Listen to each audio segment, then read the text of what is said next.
All right, ladies and gentlemen, thank you so much for being with us here today, talking about a set of very important issues, financial weaponization, debanking, and ESG policy, what I call politicized investing, and government regulation. So with me today is my distinct pleasure to be here with SEC Commissioner Hester Peirce, and a special honor for me because this is the second time that Commissioner Peirce and I have managed to have a public conversation. She was able to join us a couple years ago at the CEI Summit in Lake Tahoe, Nevada. So if you are looking for exciting policy experiences, consider signing up for the next CEI Summit to be in Bar Harbor, Maine, also with more distinguished guests.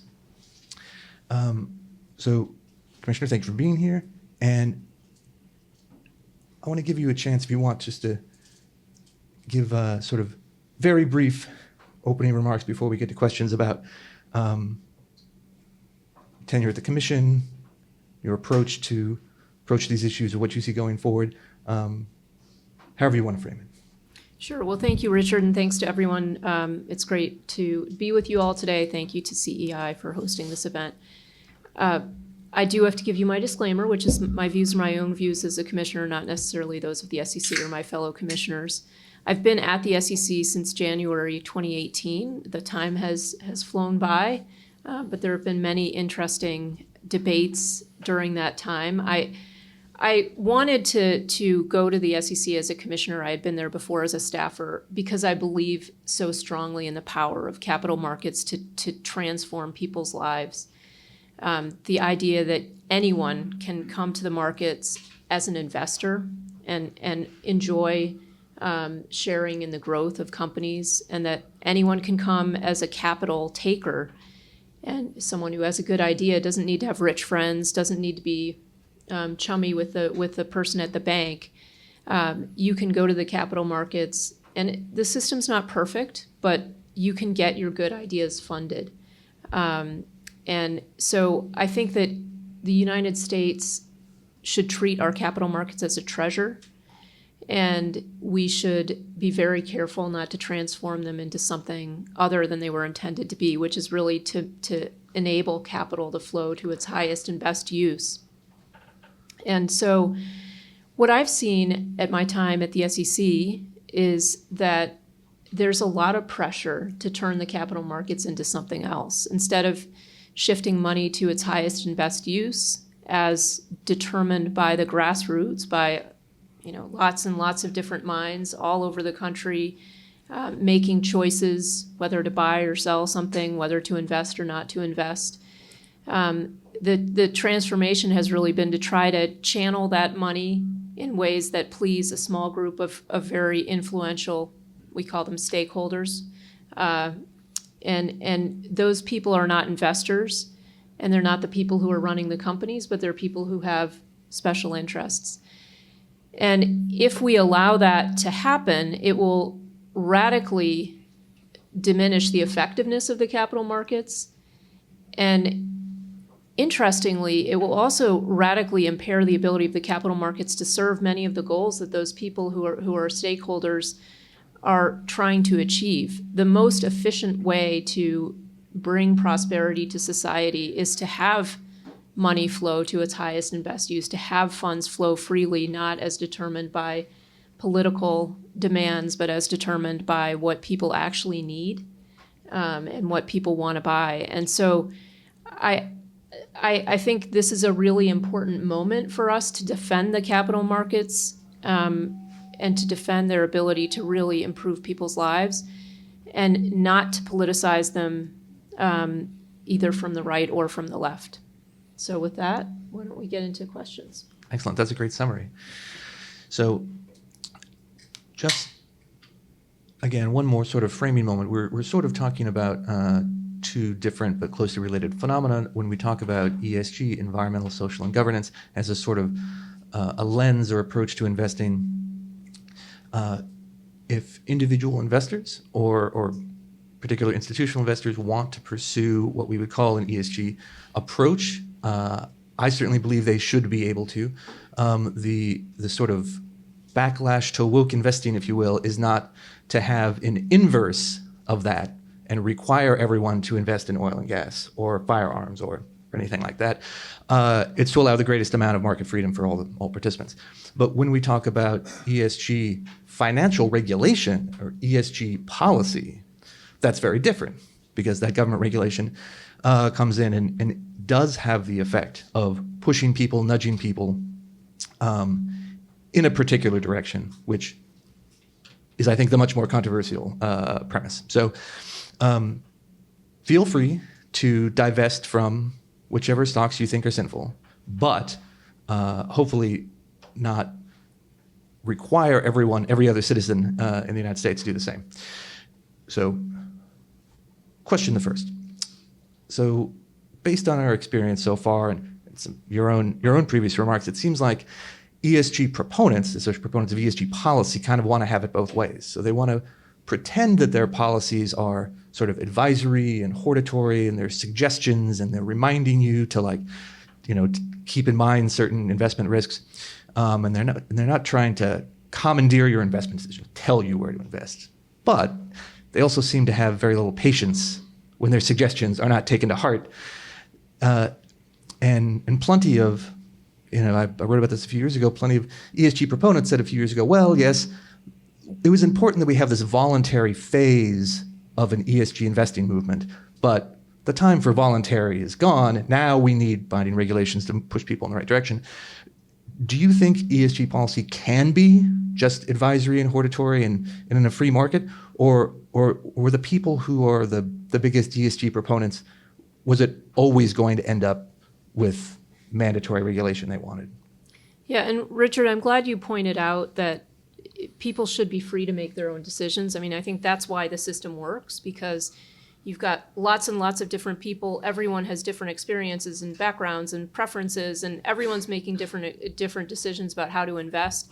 People have different expectations about what's going to make a company profitable and what's not going to make a company profitable. And, go to town, you can invest however you want. Just as Richard said, don't try to tell everyone else through regulation how to invest. You're welcome to get out there on whatever social media platform you want and propound your view of investing. That's fine too. We should encourage that kind of dialogue. But I think what people talk about when they talk about just this voluntary, we're only sort of encouraging this kind of investment.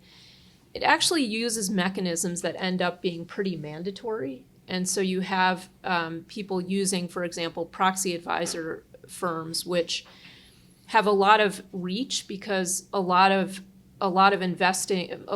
asset managers, for example, will vote the way a proxy advisor recommends that they vote, because there's so many voting decisions these asset managers have to make that it's often just easiest to follow the course that the proxy advisor sets. So if you can get your proxy advisor to recommend voting for something, you actually can end up in the something that you're voting for might just be a precatory proposal, they call it, something that says, hey, we think the company should do a carbon emissions audit, and then so that passes. The company doesn't have to do it, but you're putting the company on the spot essentially to do something like that.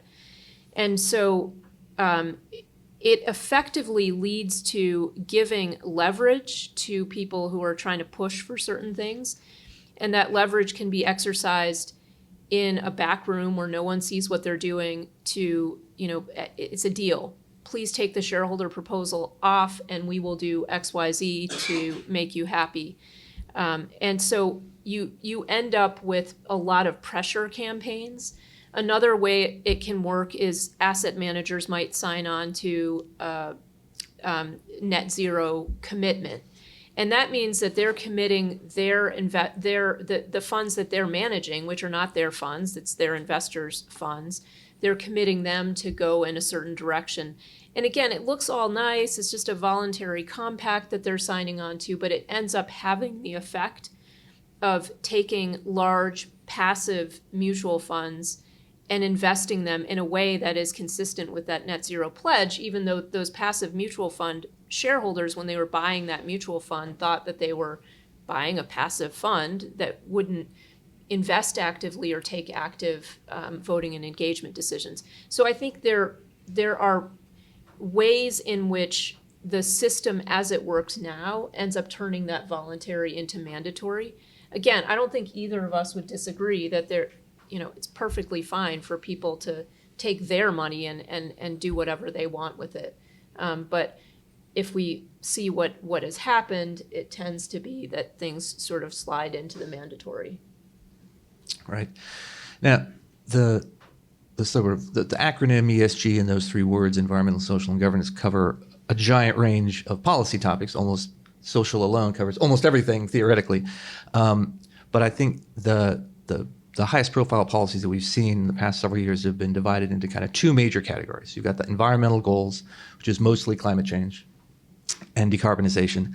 And then the biggest social policy goal has really been the diversity, equity, inclusion, sort of DEI goals, which includes, workforce policies on hiring for, racial, ethnic, sexual identity. So, a lot of polling has shown that, U.S. voters look at those two categories very differently, and the former actually are slightly more popular, but as conservatives especially tend to see the latter, the sort of racial classifications, as more sort of wrong-headed and problematic. So I guess what does it say about ESG as a sort of, supposedly it's a cohesive framework, like it's a thing that all fits together, we're told, that modern business should embrace. But given that some are more problematic than others, does it make sense even for ESG proponents themselves to sort of unbundle these things and stop trying to make it an all or nothing deal? I think it really does. I mean, there's a reason why ESG proponents often want to stick everything together, and frankly, why ESG opponents also want to stick everything together, because it makes it easier to do a study, right? You can do a study and you can say, ESG funds do worse or ESG funds do better. But what is an ESG fund? Well, it changes over time. It changes from one advisor to the next.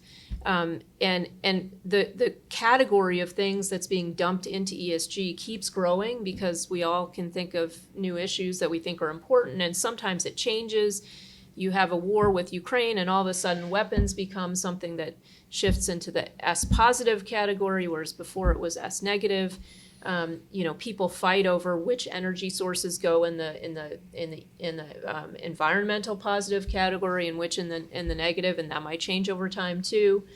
And so really we're putting together this muddle, and we're trying to have this intellectual debate over a muddle, when in reality you do have to pull those things apart. And that's why I say, as a securities regulator, I don't think I need to do anything different for ESG.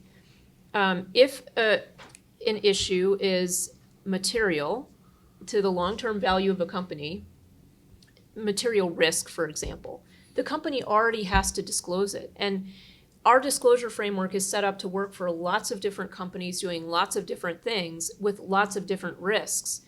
And it's designed to say to people, tell us what your risks are. And so we can use that framework, and we don't need to know what's in this ESG bucket. But I think people are using the put everything in one bucket approach to say, well, anything that I label as ESG has got to be good for a company. And that's not very productive.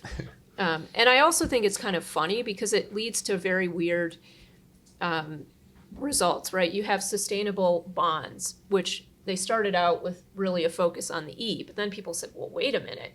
You can't just have people thinking about climate. You also need to have people thinking about women on boards. And so we're going to have a sustainable bond that's going to have different key performance indicators. And some of them are going to be related to your carbon emissions, and some of them are going to be related to how many women you stick on your board. And you're going to get different interest rates depending on which combination of those two things you achieve. And I just think it's funny in a way. I mean, it's sad to me, but it's also funny because, and a little offensive, because on the one hand, I always find women targets for boards interesting, because I'm on a board with another woman who's, a colleague I've really enjoyed working with. but we have very different views on things. So if you took her and put her on a board and took me and put me on a board, you're going to get two very different outcomes. The fact that we're both women is really not even very relevant. But then what I think is even more interesting is that now you're saying, well, you can either put Hester on a board or you can reduce your scope 3 emissions by X amount. Take your pick. And so all of a sudden I've become an alternative for lowering your greenhouse gas emissions. We won't require you to disclose your carbon footprint. Although I do want to that remind me of an interesting research finding. I want to mention that my good friend, Professor Siri Turgison of Florida Atlantic University, studied this about European requirements for female representation on boards, and she found that after those requirements were phased in, the percentage of board members who were either the niece or the granddaughter of CEOs and chairmen went up dramatically. So more representation. And I mean, I think all of us can agree that companies need to be as creative as possible in expanding the network to try to find qualified board members. And I think there are some really interesting ways to do that. And the obvious result of that is going to be that you're going to get all kinds of people because you're going to be searching beyond your golf club. And that's great, right? You don't want to have everyone coming from the country club. You want to have some people who have really interesting expertise. But it's just such a ham-handed way to get there for the reasons that you're saying, because then you end up with even more, a closed loop of people because you're picking people that you know. So speaking of some international comparisons, we have a situation now where it comes to corporate governance and finance regulation where I think we may be sort of diverging internationally. We hear a lot about, convergence of regulatory standards and harmonization. But so the EU seems to be moving in a direction more what in the US we would consider a sort of progressive left policy direction with greater mandates and government control. And they also have a new climate disclosure regime for companies that's coming in. While in this country we have a new Trump administration, we have Republican control of Congress, which would suggest perhaps our policy moving in an opposite direction. What do you think that's going to mean for multinational firms? So big internationals who are doing business both in the US, in the EU, and differing requirements. I mean, I think this is really going to be a massive issue for the United States because one thing that Europe has realized, I think, is that the requirements that they're putting on companies are so intense that they are going to have a material effect on those companies' competitive abilities. And it's requirements just in terms of collecting the data that you need to collect in order to comply with their directives around sustainability, because there's more and more and more data points that they're requiring you to collect. And then, of course, there's also an effort to direct money to particular industries or particular activities that regulators have determined are green. And so that means that you're having central determinations made by government regulators about what products and services companies should be making, and that's not going to be good for economic growth. So Europe is in a position where they've put a huge weight on their economy. And so when they look at the world and they look at the competing companies around the world, they say we've got to figure out a way to put that same weight on all of our competitors. And they're doing that through extraterritorial application of their regulations, quite aggressive extraterritorial application. And that is, they can do that and say, well, we're just trying to achieve harmonization. But I think we have to push back against that. Now, unfortunately, sometimes the US has been a bit extraterritorial, speaking from an agency that sometimes reaches across borders to try to regulate activity that is not in our purview either. I understand some of the frustration that Europeans have, but I think that this is an area where we really have to push back. Europe, I think, is realizing the cost of what they're doing. So there is some movement to pare back, but I think it's going to be, paring back from a pretty extreme position is still going to be an extreme position. And so we're going to have these conversations about what to do about that. Can you have some sort of mutual recognition? We at the SEC adopted a climate rule, but it's been challenged, and so I don't know what will happen with that. So we'll see, but someone could say, well, the SEC has a climate rule, so shouldn't that be enough? But I think we really have to have this conversation a lot more focused on Europe. Do you really think that you're doing the right thing? Because you're going to hurt your growth. You're not going to be able to have an economy that's flexible enough and responsive enough to develop the technologies that we need to solve all these really great problems that we have. The developing nations really need to be able to use energy because they need to be able to raise the standard of living so that all of those children who are there can grow up and can become the engineers that are going to solve the problems of the futures. We've got so much human talent there. And you have to have a prosperous economy so that those kids can go to school, get educated, get the nutrition they need, and then develop the solutions that we need as a planet. And so I think we need to have just a broader conversation about whether the European approach is really the right way and see if we can make some headway there. Nice. Well, on that topic, I would also like to give a shout out to my distinguished colleague Stone Washington, who just had we just published a paper of his comparing the potentially cumulative burdens of climate disclosure rules in the state of California, climate disclosure rules at the SEC, and climate disclosure rules at the EU, with some large companies potentially being subject to all of them. Yeah. I think that's the California piece of it is also an important piece to mention. Mm-hmm. So in terms of big picture policymaking, really not just about ESG. So there's something that you wrote that I think is especially relevant here, and people in the audience may have heard it already because it was much quoted. So when the commission was voting to publish the draft climate disclosure rule, you wrote, current SEC disclosure mandates are intended to provide investors with an accurate picture of the company's present and prospective performance through managers' own eyes. But the climate disclosure proposal, by contrast, tells corporate managers how regulators, doing the bidding of an array of non-investor stakeholders, expect them to run their companies. So that seems like a pretty major change in the orientation of regulatory agencies and how they work. And again, it goes beyond ESG goals and policy, and ends up being what some of our friends in the conservative legal movement would call a matter of constitutional hygiene, about whether we're following constitutional norms or not. What do you think would be required to reverse this way of thinking? Is this something that changes with new leadership of the agency? Is this an intervention from Congress? Are federal courts going to step in and say, no, this is the wrong orientation? Well, I think it is partly just the SEC taking a look at itself. We just turned 90, right? And so it's a good time for us to be a little bit introspective and say, what is it we're here for? And we're here as a disclosure regulator. We're not here as a merit regulator. We're not supposed to be running companies. We're just supposed to be helping investors understand what those companies are doing.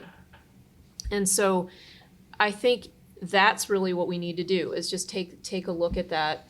The courts may have something to say about this as well, but I think we can really do this. And you mentioned that it's not just climate. We're doing this with cyber as well. We look at these companies and we adopted a rule around cyber event disclosure and cyber policy disclosure.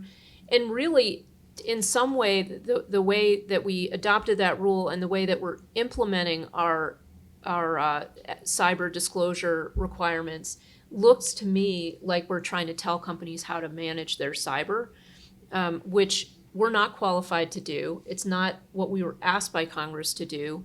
And I think it could have the very harmful effect of having everyone trying to build their cyber policies so that they make us happy instead of build them so that they prevent hackers from stealing customer and company information. So yeah, I mean, I think it really does require us and people on the outside to hold us to account for really sticking to our mission. So write those regulatory comments, people. That is our session with Commissioner Peirce. Thank you very Thank much you for so being much. with us. Thank you.